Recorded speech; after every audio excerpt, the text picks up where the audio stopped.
C'est peut-être le début d'un processus de négociation pour essayer de trouver des solutions qui pourront aboutir à une réconciliation entre l'Algérie et la France. Le premier responsable politique français qui va venir en Algérie depuis le début de cette crise, Monsieur Rachid Temal, sénateur français d'origine algérienne, va venir en Algérie, va débarquer à Alger et pour une mission qui va durer 2 jours. Des discussions seront menées avec des dirigeants de très haut rang pour aborder quelques pistes de réflexion afin de relancer le dialogue entre les deux pays. Rachid Temal, c'est quand même toute une symbolique, ce n'est pas n'importe qui. C'est un sénateur, il occupe un poste important au Sénat puisqu'il est le vice-président de la Commission des Affaires étrangères, de la Défense et des Forces armées. C'est un socialiste, il a fait toute sa carrière politique au sein du Parti socialiste. Il faut se calmer, il faut trouver des solutions. Et les solutions existent. Il faut trouver. La solution existe autour de quelques compromis. Maintenant, est-ce que le régime algérien est capable de faire ces compromis? Et est-ce que le régime algérien va aller jusqu'à exiger, s'il formule certaines exigences surréalistes, là, la crise pourrait durer encore plus longtemps. Une exigence surréaliste serait peut-être de renoncer à la reconnaissance de la souveraineté du Maroc sur le Sahara occidental. C'est peut-être le début d'un processus de négociation pour essayer de trouver des solutions qui pourront aboutir à une réconciliation entre l'Algérie et la France après tant de tensions, tant de mois, après plus de 6 mois de crise, de tensions, d'animosité, d'agression, d'agressivité, de reproches, d'attaques, de contre-attaques et d'une ambiance extrêmement malsaine. C'est peut-être le début d'un espoir, en vue d'une désescalade entre les deux pays et d'un début de dialogue entre les deux pays, puisque le premier responsable politique français qui va venir en Algérie depuis le début de cette crise, qui remonte à la fin du mois de juillet 2024, le 30 juillet 2024, quand l'Algérie a retiré, entre guillemets, son ambassadeur à Paris. Depuis cette date-là, aucun haut responsable politique français n'a été reçu en Algérie, à l'exception d'un haut responsable sécuritaire qui est le patron de la DGSE, française, Monsieur Nicolas Lerner, qui a été reçu le 13 janvier 2025. Aujourd'hui, le 8 février 2025, dans les quelques minutes, peut-être nous sommes en train je pense que nous allons diffuser notre émission vers 22h. Vers 23h à Alger, Monsieur Rachid Temal, sénateur français d'origine algérienne, va venir en Algérie, va débarquer à Alger et pour une mission qui va durer 2 jours, durant laquelle il va rencontrer plusieurs dirigeants algériens, d'abord officiellement des sénateurs et des députés algériens, mais au programme, selon nos sources, selon nos investigations, des discussions seront menées avec des dirigeants de très haut rang. Il y a des négociations qui sont en cours jusqu'à cette heure tardive de la nuit pour permettre à Rachid Temal d'être reçu par un haut représentant de l'État algérien, peut-être le même qui sera reçu à la présidence algérienne par le directeur du cabinet de Abdelmajid Tebboune ou par un haut responsable du ministère des Affaires étrangères algérien pour commencer à parler des probables solutions et des pistes de réflexion, pour aborder quelques pistes de réflexion afin de relancer le dialogue entre les deux pays. Alors Rachid Temal, c'est quand même toute une symbolique, ce n'est pas n'importe qui. C'est un sénateur d'origine algérienne. Ses parents sont venus en France dans les années 60. Lui, il a pu réussir sa vie en France. Il est l'un des visages qui incarne cette intégration réussie en France de l'immigration algérienne. Il occupe un poste important au Sénat puisqu'il est le vice-président de la Commission des Affaires étrangères, de la Défense et des Forces armées au niveau du Sénat français. Le Sénat, il y a l'Assemblée nationale en France et le Sénat, c'est l'équivalent du Conseil de la Nation, mais le Sénat est une institution aussi importante en France. Ça fait partie du contre-pouvoir comme le Parlement. C'est un socialiste. Il a fait toute sa carrière politique au sein du Parti socialiste. Il a toujours eu des positions amicales à l'égard de son pays, du pays d'origine de ses parents. Lui, il est né en France, il a grandi en France, il a fait toute sa carrière politique et toute sa carrière professionnelle en France. Mais c'est quelqu'un qui n'oublie pas d'où est-ce qu'il vient. Ses parents sont d'origine algérienne, donc il n'a jamais oublié l'Algérie.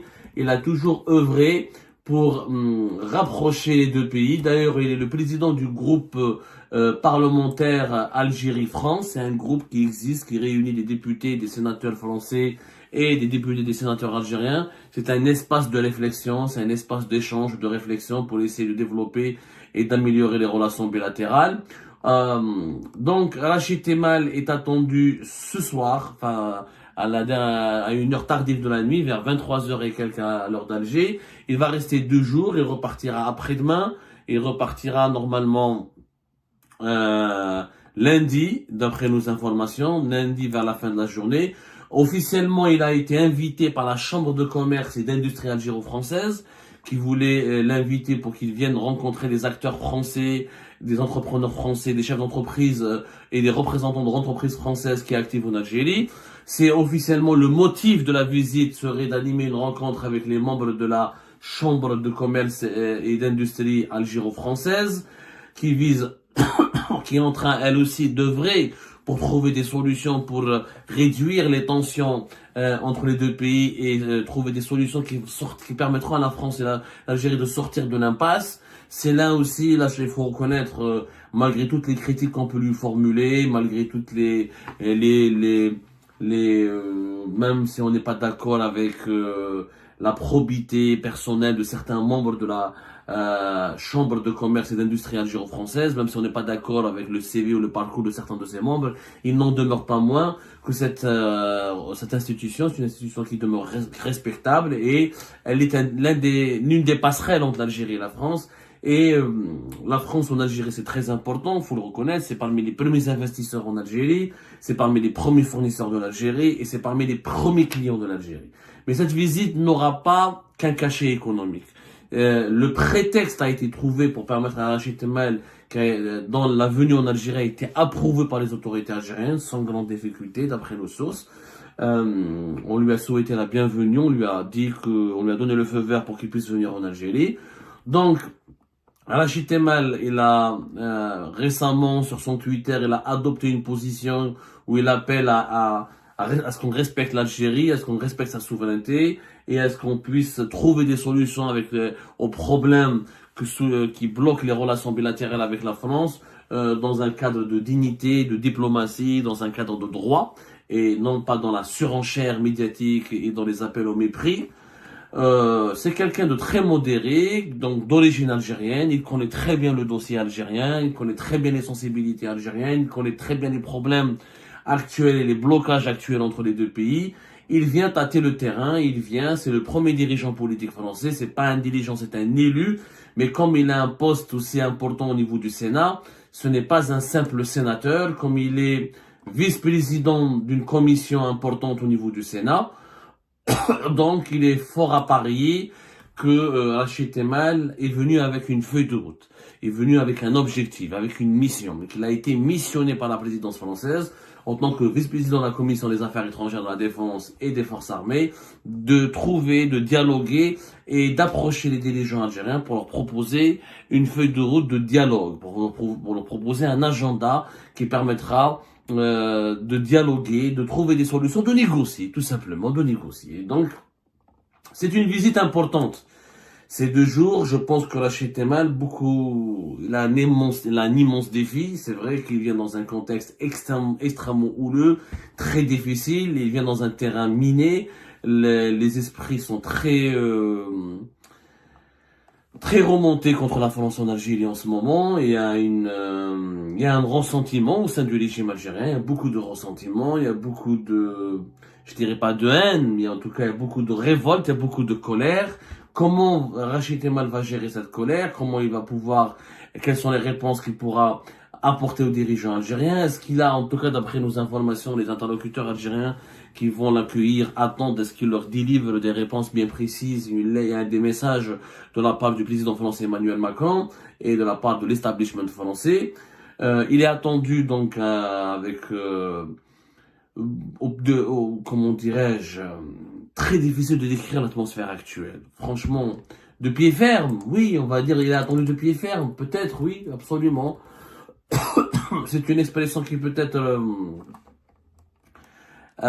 correspond à la situation actuelle, mais il y aura de la fermeté, il y aura de la sévérité, il y aura peut-être un peu de froideur, Mais je crois que Rachid Temal sait qu'est-ce qu'il attend à Alger. Il sait très bien ce qu'il attend à Alger. Il a déjà passé ses coups de fil, a entretenu des échanges. Sur place, l'ambassade de France à Alger fait de son mieux aussi pour débloquer la situation, pour trouver pour convaincre les interlocuteurs algériens de parler aux interlocuteurs français. L'essentiel maintenant est de se parler. C'est la première visite. En attendant la venue à Alger de Dominique de Villepin, qui, comme on l'a révélé à Algérie Part, est le médiateur attitré, le médiateur préféré du régime algérien avec la France. En attendant qu'il arrive avec une mission, avec des solutions, parce qu'il est en train certainement de dialoguer avec les dirigeants français. Et Dominique de Villepin ne peut pas venir à Alger s'il n'est pas convaincu, s'il n'a rien à proposer aux dirigeants algériens. S'il n'est pas capable d'arracher en France des compromis aux dirigeants français, et sur la base de ces compromis qu'il va essayer d'arracher d'autres compromis aux dirigeants algériens, donc il ne pourrait pas venir. Mais je pense que d'après nos sources, la mission de Dominique de Villepin est en train de se dérouler très lentement, mais sûrement. Voilà, très doucement plutôt, mais sûrement. Rachid Temal, donc ce sera le premier dirigeant politique français, vice-président du Sénat français, à venir à Alger, à parler avec les dirigeants algériens. Est-ce qu'il sera reçu dans les lieux les plus prestigieux, les plus influents du pouvoir algérien? C'est pas encore acté. C'est pas, pour le moment, il est censé rencontrer que des responsables du Sénat et du Parlement algérien. Peut-être le président du Parlement algérien et le président du Conseil de la Nation, qui est l'équivalent du Sénat en Algérie. Mais des négociations ont été entamées par les autorités, notamment à travers l'ambassade de France à Alger, pour permettre à Rachid Temal de rencontrer ou un ministre important du gouvernement algérien ou des membres du cabinet d'Abdelmajid Tebboune, c'est-à-dire des membres du cabinet de la présidence de la République, du palais présidentiel d'El Mouradia, notamment Boualam Boualam, le directeur du cabinet d'Abdelmajid Tebboune. Il est possible que cette rencontre soit organisée au deuxième jour avant le départ de Rachid Temal. Comme ça, Rachid Temal prendra avec lui, prendra note de ce que les dirigeants algériens ont envie, de ce que le régime algérien a envie de dire à Emmanuel Macron, aux dirigeants français, pour les conditions qu'il pose pour entamer un dialogue et pour ouvrir la porte à une solution à l'amiable. Parce qu'aujourd'hui, il faut trouver des solutions. La situation est compliquée. Le mépris, le ressentiment, les attaques, les insultes, la tension, ça profite aux extrémistes dans les deux pays qui montent au créneau pour essayer d'exploiter politiquement cette crise. Mais les deux pays ont des intérêts communs, ont des intérêts convergents extrêmement importants sur le plan sécuritaire, sur le plan diplomatique, sur le plan économique, sur le plan culturel et démographique. On ne le dira pas assez. On l'a toujours dit, on le répétera. La France et l'Algérie sont trop liés. C'est un couple inséparable par l'histoire, par la démographie, par les intérêts économiques et les intérêts sécuritaires. C'est pas possible. Donc, on se dispute, on se bagarre, on se crie dessus, mais à un moment donné, il faut se poser, il faut se calmer, il faut trouver des solutions. Et les solutions existent. Il faut trouver. La solution existe autour de quelques compromis. Maintenant, est-ce que le régime algérien est capable de faire ces compromis? Et est-ce que le régime algérien va aller jusqu'à exiger certaines exigences? S'il formule certaines exigences surréalistes, là, la crise pourrait durer encore plus longtemps. Et une exigence surréaliste serait peut-être de renoncer à la reconnaissance de la souveraineté du Maroc sur le Sahara occidental, ce qui est une démarche que la France ne pourrait pas accomplir parce que elle ne pourrait pas se compromettre, elle ne pourrait pas faire volte-face. C'est acté, c'est signé. Maintenant, peut-être que les autorités françaises devront fournir des gages que la France ne va pas aggraver ou déséquilibrer les rapports de force au Maghreb entre l'Algérie et le Maroc en fournissant au Maroc une assistance sécuritaire et militaire et économique qui pourrait menacer le leadership algérien ou menacer les intérêts vitaux de l'Algérie dans la région. En tout cas, c'est les discussions que Rachid Temal devra mener. Moi j'apprécie son parcours, je pense que c'est quelqu'un qui a un profil très intéressant. Il est très respecté en Algérie, c'est un socialiste modéré, très ouvert d'esprit. Il connaît le terrain, il connaît le terrain miné, encore une fois, des relations bilatérales entre l'Algérie et la France. La complexité des relations algéro-françaises, il l'a bien vécu lui-même dans sa chair, donc il a conscience de la complexité de cette relation.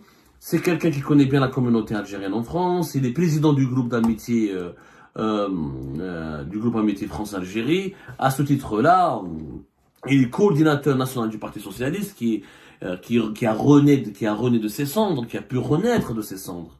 Il a vraiment pu renaître de ses cendres depuis les dernières élections législatives anticipées en France, et qui est l'un des partis de gauche le plus respecté par le pouvoir français, et qui dialogue sans cesse avec l'actuel pouvoir français pour imposer des réformes ou pour imposer des solutions à un certain dossier extrêmement sensible aussi en France.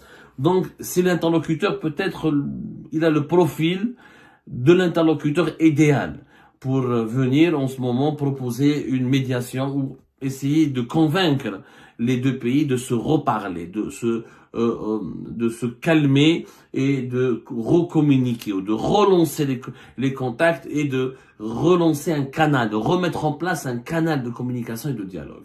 C'est pas Dominique de Villepin, il n'a pas le même prestige Dominique de Villepin, il n'a pas la même, il ne jouit pas de la même il ne jouit pas de la même crédibilité auprès de Tebboune et des autres dirigeants algériens comme Dominique de Villepin. Il n'est pas aussi influent que Dominique de Villepin, il sera peut-être pas aussi, certainement il sera pas aussi déterminant dans son intervention dans les problèmes algéro-français que Dominique de Villepin, mais c'est un début. Il peut lancer le match de la réconciliation. Il peut donner le coup d'envoi du match qui permettra d'apaiser les tensions, encore une fois, parce que là, la priorité au niveau des deux pays est de trouver la voie qui peut mener vers l'apaisement. Parce que pour le moment, toutes les voies qui sont empruntées par les autorités des deux pays mènent vers davantage de conflits, de crises et de crispations.